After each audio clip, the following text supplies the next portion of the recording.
Saat sinar cahaya pagi mulai menyelimuti dinginnya embun, terdapat seorang perempuan yang sangat gigih, ceria, aktif, dan pastinya pintar. Dia bernama Adista Jingga. Kini Jingga duduk di bangku kelas 12 IPA 2, SMA unggulan bangsa. Biar ku kenalkan sahabat terbaiknya sejak SMP. Namanya Harsa Abishefa. Ia bertemu dengannya saat masa orientasi siswa. Bisa dibilang Harsa adalah laki-laki yang sempurna. Harsa merupakan sahabat terbaiknya yang selalu mendengarkan keluh kesahnya, selalu menghiburnya saat ia sedih, membantunya saat sedang kesulitan, dan hal lainnya yang membuat mereka merasa saling melengkapi.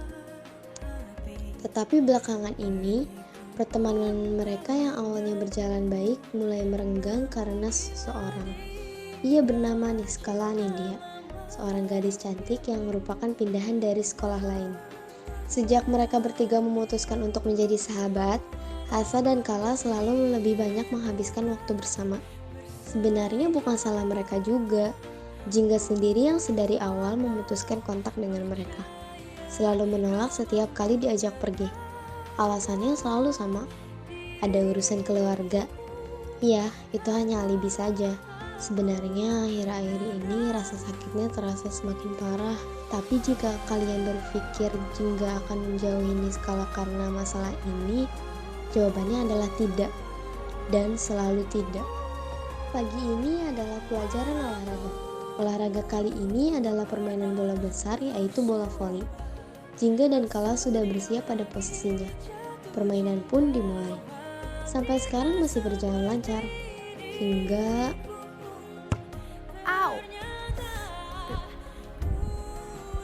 Jingga memegangi kepalanya. Rasa sakitnya kian bertambah.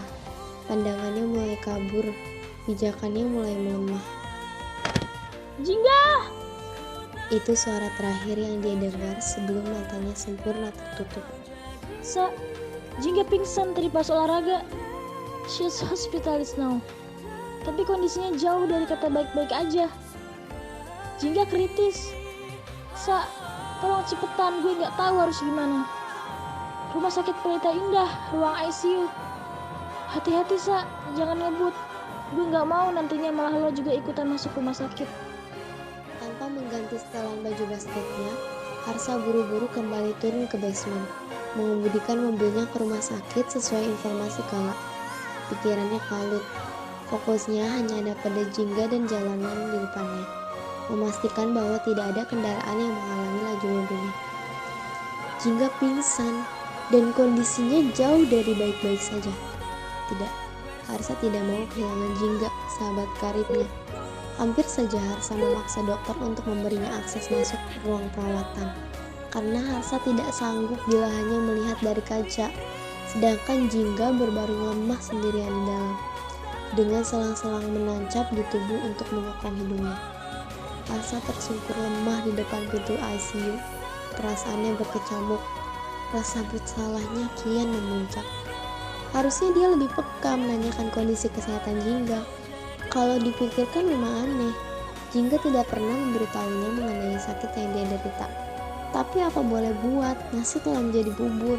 Kini, bisanya hanya menunggu dan berdoa supaya Tuhan masih memberikan dia kesempatan untuk kembali bertemu mentarinya, Jingganya. Udah, gak apa-apa. Kala menghampirinya, mencoba menenangkan. Gak apa-apa gimana sih, Kal? Lo gak lihat sahabat lo itu lagi terbaring lemah di dalam sana? Sedangkan lo gak tahu dia punya penyakit apa. Dia lagi berjuang buat hidupnya, Kal. Dan gue juga ikutan sakit ngeliatnya. Apa masih pantas lo ngomong kayak gitu, ha? Harsa berdiri dari duduknya, mengarahkan pandangan tajamnya ke arah Kala. Emosinya memuncak. Tanpa sadar cairan bening mulai meluruh dari matanya. Benteng pertahanannya runtuh. Ia menangis jadi-jadinya. Malam itu Harsa tidak bisa tidur. Setelah jam besuk habis, Niskala izin untuk pulang, sedangkan Harsa tetap menunggu Jingga. Lelaki itu duduk di kursi ruang tunggu selama berjam-jam.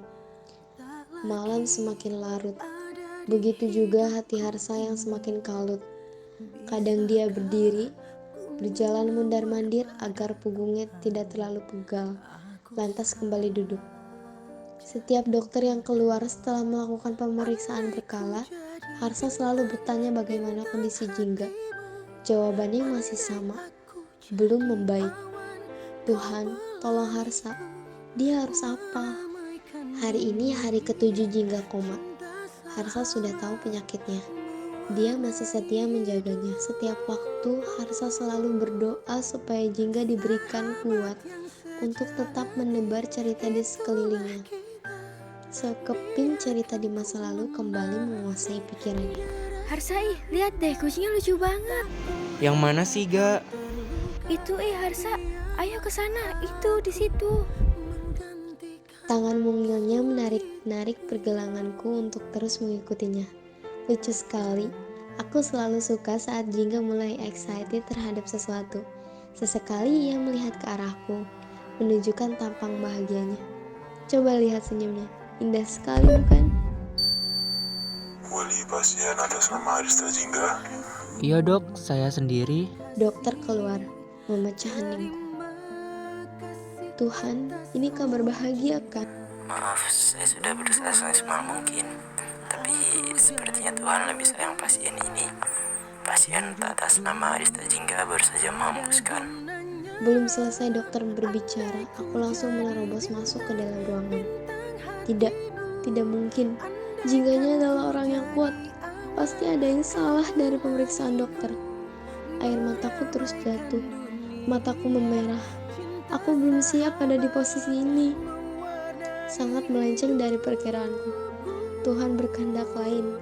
Malam itu, tepat pukul 11, Jingga dinyatakan meninggal dunia. Sekarang Jingga sudah tertidur.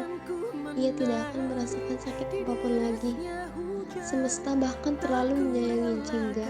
Sampai-sampai di detik terakhir hidupnya, dia masih tetap tersenyum. Sudah kubilang kan, senyumnya selalu manis, tidak pernah berubah. Jingga, terima kasih sudah bertahan sejauh ini. Sekarang kamu baik-baik saja. Arista Jingga, selamat beristirahat. Paginya, Jingga dikebumikan. Aku sendiri yang mengantarnya ke peristirahatan terakhir, ditemani ayahnya yang juga masih bersedih. Cuaca hari ini mendung. Mungkin semesta juga sama kehilangannya dengan kami. Pemakaman berjalan lancar. Setelah selesai, aku kembali ke rumah sederhana Jingga. Ingin sekali lagi mengingat sedikit memori di sana. Hampir aku lupa. Niskala, aku sudah menghubunginya sejak kemarin malam, tapi handphonenya selalu tidak aktif. Di sekolah pun aku jarang bertemu dengannya, atau bahkan tidak pernah lagi. Nanti kalau bertemu dengannya, aku akan langsung meminta maaf telah mengacungkannya begitu saja. Ayah Jingga memanggilku sambil membawa kotak hitam. Di atasnya terukir-ukiran. Untuk Harsa. Ayah julurkan kotak hitam itu ke arahku. Aku menerimanya. Sekalian izin untuk pergi ke taman kecil samping rumahnya. Harsa membuka kotak itu. Di dalamnya ada sepasang gelang hitam dengan ukiran nama Harsa dan Niskala. Juga ada beberapa kertas surat.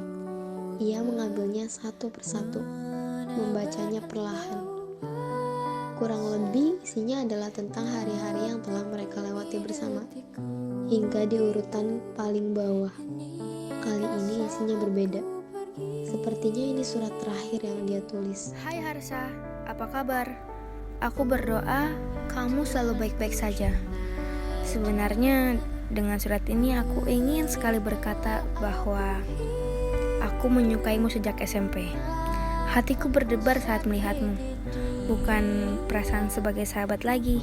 Maaf ya, aku lancang. Tapi melihatmu begitu dekat dengan Niskala, aku pikir kamu mungkin menyukainya.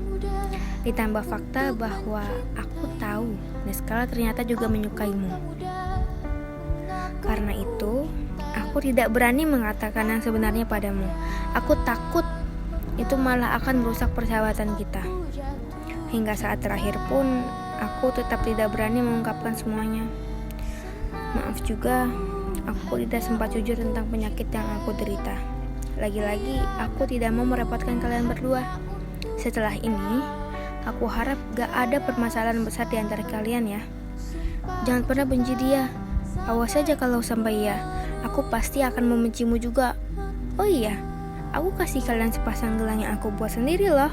Hebat kan? Jangan lupa dipakai dan jangan lupa kasih yang satunya ke Kala. Dan terakhir, aku selalu berdoa semoga kamu dan Niskala bahagia selalu dan tetap kuat menghadapi jahatnya dunia kita. Nanti, kalau kamu sudah berhasil masuk dan lulus kedokteran, harus kasih tahu aku. Kalau enggak, nanti aku marah. Sombong banget sih. Bercanda. See you in another life, Sa. Sorry and I love you. Harsa menyeka air matanya yang sudah mengalir deras. Makasih udah suka sama gue, Ga. Maaf gue gak pernah peka, bahkan sampai hembusan napas terakhir loh. Gelangnya bakal gue pakai terus. Yang satunya, maaf Ga, gue kehilangan kabar Niskala. Sampai nanti kita ketemu. Gelangnya bakal gue simpen dulu. Terima kasih Jingga, semoga lo selalu bahagia juga di alam sana. Beberapa tahun setelahnya, seperti pesan Jingga, Harsa menjalani hidupnya seperti sedia kala dan menjadi lulusan terbaik di SMA. Kabar bahagianya, dia berhasil masuk fakultas kedokteran. Sekarang sudah semester 5. Sebentar lagi pasti akan menjadi dokter ternama. Dan Niskala, dia juga sama, menjalani hidupnya dengan bahagia. Bertemu teman baru di perkuliahan, banyak meraih prestasi, bahkan kemarin dia baru saja memenangkan lomba debat tahunan di universitasnya. Mungkin sesekali ia teringat akan sekeping memori saat SMA. Sesekali, tidak sering. Mereka fokus menjalani hidupnya masing-masing. Namun sampai sekarang mereka masih belum dipertemukan oleh semesta. Mungkin saja nanti sore, besok, atau minggu depan. Kita tidak tahu. Tunggu saja dan berdoa supaya secepatnya.